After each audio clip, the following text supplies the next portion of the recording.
আমরা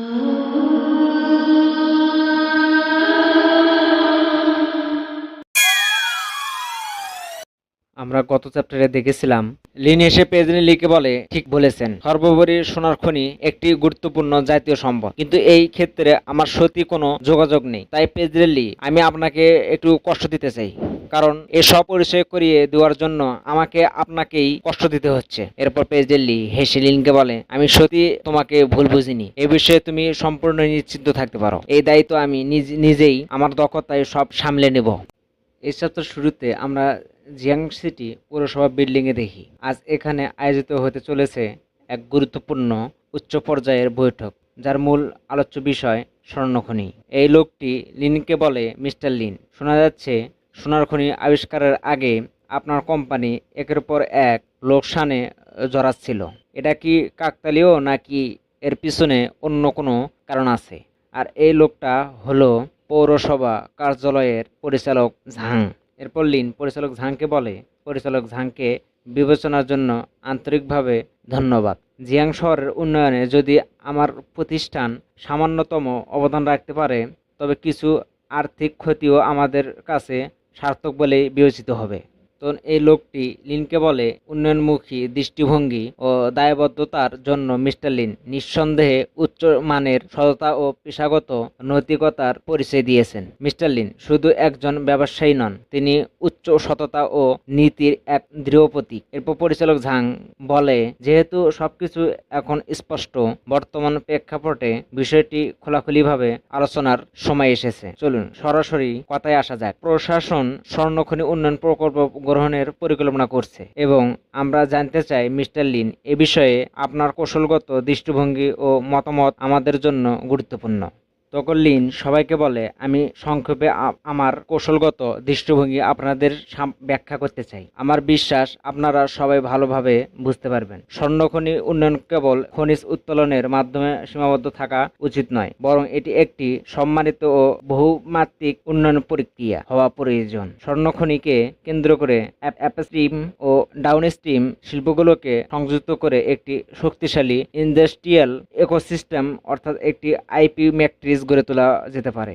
এরপর পরিচালক ঝাং বলে, আইপি ম্যাট্রিক্স যদি তা বাস্তবায়ন করা সম্ভব হয়, তবে তা নিঃসন্দেহে পরিচালিত মাইনিং পদ্ধতির তুলনায় অনেক বেশি কার্যকর হবে। যেহেতু মিস্টার লিন এই প্রস্তাবটি উপস্থাপন করেছেন, ধরে নেওয়া যায় যে এই বিষয়ে মিস্টার লিনের একটি স্পষ্ট সুনির্দিষ্ট পরিকল্পনা ইতিমধ্যে করেছেন। তাই আপনি কি সেটি আমাদের সাথে শেয়ার করবেন? তখন লিন সবাইকে বলে, আমি আমার পরিকল্পনাটি সংক্ষেপে আপনাদের বুঝিয়ে বলছি। আমি গোল্ডমাইন পরিকল্পনা কেন্দ্র করে দুটি সমান্তরাল পথ গড়ে তোলার পরিকল্পনা করছি। 1 নাম্বার, অর্থনৈতিক কেন্দ্রীয় উন্নয়ন। এখানে সোনা ক্রয় থেকে শুরু করে কাস্টমাইজ সোনার গহনা প্রস্তুত পর্যন্ত একটি সম্পূর্ণ ভ্যালু চেইন তৈরি করা, যা খনি কার্যক্রমকে আরো শক্তিশালী ও লাভজনক করে তুলবে। দ্বিতীয়, সাংস্কৃতিক কেন্দ্রিক উন্নয়ন। এই ধারণায় একটি আধুনিক গোল্ডমাইন্টে জাদুঘর প্রতিষ্ঠা করা হবে, যেখানে দর্শনার্থীরা জিয়াং শহরের ইতিহাস, ঐতিহ্য ও উত্তরাধিকার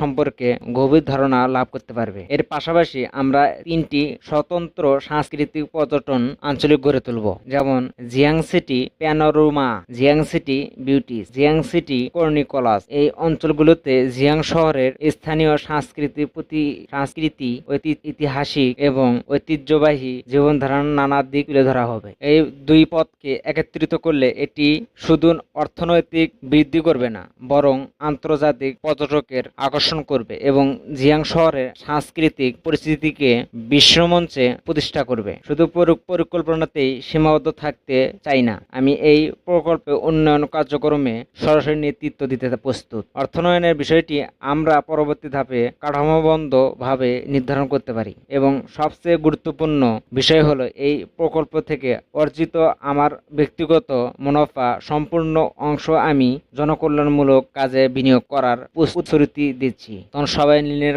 পরিকল্পনা শুনে খুশি হয়ে যায় এবং সবাই লিনকে বলে, মিস্টার লিন, আপনি ভালো পরিকল্পনা করেছেন। এরপর পরিচালক ঝাং লিনকে বলে, আমি কখনো ভাবিনি মিস্টার লিন আপনি এত ভালো পরিকল্পনা করতে পারেন, আমি তা আশা করি। এরপর পরিচালক ঝাং খুশি হয়ে লিনের সাথে হাত মিলিয়ে লিনকে বলে, এক সময়ের ওই স্বপ্নের পাহাড় আজ আপনার হাতে এক অমূল্য সোনার খনিতে রূপান্তরিত হয়েছে। আপনার পরিকল্পনা অনুযায়ী আমরা এগিয়ে যাব এবং আপনাকে আমাদের পূর্ণ সাপোর্ট থাকবে। তখন লিন পরিচালক ঝাংকে খুশি হয়ে বলে, আপনার অটুট বিশ্বাসের জন্য কৃতজ্ঞতা জানাচ্ছি। আমি লিন এই অভিযানে ব্যর্থতার কোনো সুযোগ রাখবো না। তখন কেউ কনফারেন্স রুমে প্রবেশ করে হেসে বলে, নট ব্যাড। আর এই লোকটি পরিচয় ভাইস মেয়র জিয়াং। তখন ভাইস মেয়র জিয়াং লিনের সাথে হাত মিলিয়ে লিনকে বলে, মিস্টার লিনের আজকের পরিকল্পনা জিয়াং শহরের আর অর্থনীতিকে নতুন ডানা দিয়েছে। একসময়ের মৃত্যুপ্রায় ডাবা খেলাটিতে আপনি পুনর্জীবিত করেছেন। তরুণ প্রজন্ম সত্যি বিস্ময়কর।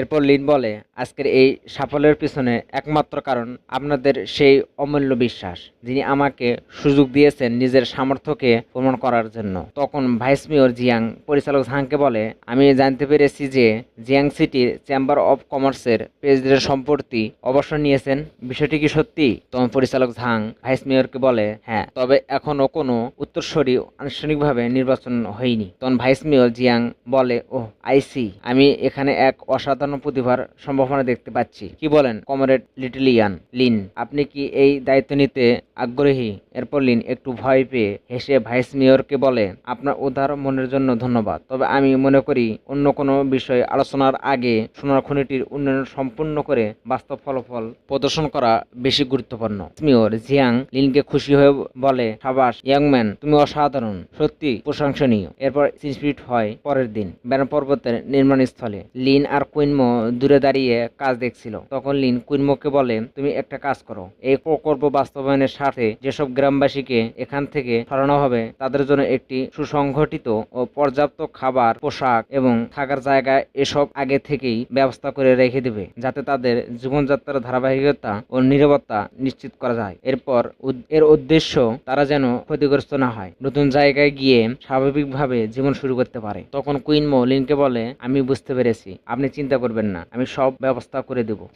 এরপর সিন শিফট হয় প্রেসিডেন্ট লিনের কাছে। প্রেসিডেন্ট লিনকে হাতের ইশারা দিয়ে বলছিল, জাদুঘরটি অবস্থান এখানে নির্ধারণ করা হবে, যাতে একটি নিরাপদ দূরত্ব বজায় রেখে পার্বত্য ভূখণ্ডের প্রাকৃতিক সুবিধাগুলো সর্বোচ্চভাবে কাজে লাগানো যায়। তখন লিন বলে, গ্রামবাসীদের যাতায়াত সহজ ও নির্বিঘ্ন করতে গ্রামের মনোরম এলাকাটির মধ্যে একটি পরিবেশ ও টেকসই সংযোগ পথ নির্মাণ করতে হবে। এরপর কুইনমো তার হাতে থাকা রিপোর্ট দেখে লিনকে বলে, প্রেসিডেন্ট লিন, এটি পার্শ্ববর্তী গ্রামের জনসংখ্যা ও শিল্পখাত ভিত্তিক একটি রিপোর্ট। বিশ্লেষণে দেখা যাচ্ছে অধিকাংশ গ্রামবাসী তাদের জীবিকা নির্বাহের জন্য কৃষিকাজ এবং ক্ষুদ্র আয়ের কর্মকাণ্ডের উপর নির্ভরশীল। তখন লিন বলে, অর্থাৎ নির্মাণ কাজ শুরু হলে আমাদেরকে প্রথমে পার্শ্ববর্তী গ্রামবাসীদের জন্য কর্মসংস্থানের সমস্যার সমাধান করতে। এরপর প্রেসিডেন্ট লিনকে বলে, আমাদের বিজনেসকে বড় করতে হলে আমাদের এখনই শক্তিশালী অর্থায়নের প্রয়োজন। সময় এখানে সবচেয়ে গুরুত্বপূর্ণ ফ্যাক্টর। যত দ্রুত আমরা বিনিয়োগ নিশ্চিত করতে পারবো, তত দ্রুত প্রকল্পটি এগিয়ে নিয়ে যাওয়া যাবে। আর আরেকটি কথা আপনার দৃষ্টিতে আনা জরুরি, জিয়াং শহরের অধিকাংশ কোম্পানি বর্তমানে জিনপা গ্রুপের সঙ্গে আবদ্ধ। তখন লিন বলে, তাহলে তাদেরকে মুক্ত করতে হবে, তাহলেই সমস্যার সমাধান হয়ে যাবে। এরপর আমরা খবরের কাগজ দেখি, যেখানে লেখা ছিল যে জিয়াং সিটি ফার্স্ট ব্যাংক জিনপা গ্রুপের সাথে সহযোগিতা বাতিল করেছে, আর নতুন অংশীদার হলেন সম্প্রতি জনপ্রিয় তরুণ উদ্যোক্তা লিনিয়ান। অধিকাংশ প্রতিষ্ঠানের জোট ভেঙে যাওয়ায় বিনিয়োগকারীরা তাদের স্টকের দাম কমে বিক্রি করছে, আর এ কারণে জিনপা গ্রুপের প্রায় 90% দর কমে গেছে। মাত্র কয়েকদিনের মধ্যে সে আমাদের ভিত্তি নড়ে দিয়েছে। কিভাবে পরিস্থিতি এতটা নিয়ন্ত্রণের বাইরে চলে গেল আমি বুঝতেই পারিনি। রুম জুড়ে ছড়িয়ে পড়ে উত্তেজনা, কেউ নীরব, কেউ আবার গভীর চিন্তায় ডুবে। এরপর ইয়ংমাস্টার সানের বাম পাশে বসে থাকা লোকটি হালকা হাসি হেসে ধীরে ধীরে বলে ওঠে, লিনিয়ান, ইয়ংমাস্টার সান, দোষ চাপানোর খেলায় সত্যি আপনি অসাধারণ পারদর্শী। তখন ইয়ংমাস্টার সান শখ হয়ে বলে, তুমি কি বললে? তুমি আসলে কি বলতে চাও? এরপর লোকটি কোনো দ্বিধা না রেখেই সে আরো তীক্ষ্ণ সুরে বলে ওঠে, আমি কি বলতে চাইছি? আমি ঠিক সেটাই বলছি যা আপনি শুনছেন। আপনি না থাকলে আজ আমাদের এই অপমানজনক পরিস্থিতির মুখোমুখি হতে হতো না। এরপর ইয়াং মাস্টার সান রাগ হয়ে টেবিলে হাত মেরে দাঁড়িয়ে লোকটাকে বলে, তোমার এটা সম্পূর্ণ ভিত্তিহীন অভিযোগ। আমি ঠিক কি করেছি স্পষ্ট করে বলুন। এমন ইঙ্গিতপূর্ণ কথায় পরিস্থিতি আরো জটিল করবেন না। রুমের হাওয়া যেন মুহূর্তে ভারী হয়ে ওঠে। উপস্থিতি সবাই বুঝতে পারে এখন কথার লড়াই আর ব্যক্তিগত লড়াই সংঘর্ষ শুরু হয়ে গেছে। তখন লোকটি হালকা হাসি হেসে ধীরে ধীরে বলে, তুমি ঠিক কি করেছো সেটা কি তুমি নিজেই ভেবে দেখেছো? তার কণ্ঠ শান্ত কিন্তু কথাগুলো তীক্ষ্ণ। তোমার সেই কাজগুলো সত্যি কি মানুষের মধ্যে পড়ে, নাকি নিজের স্বার্থের জন্য তুমি সব সীমা অতিক্রম করেছো? অন্যের অতীত সম্পর্কে কিছুই না জেনে তার গার্লফ্রেন্ডকে চুরি করা এবং পদে পদে তার বিরুদ্ধে লড়াই করা, এটা কি তোমার বোকামি না?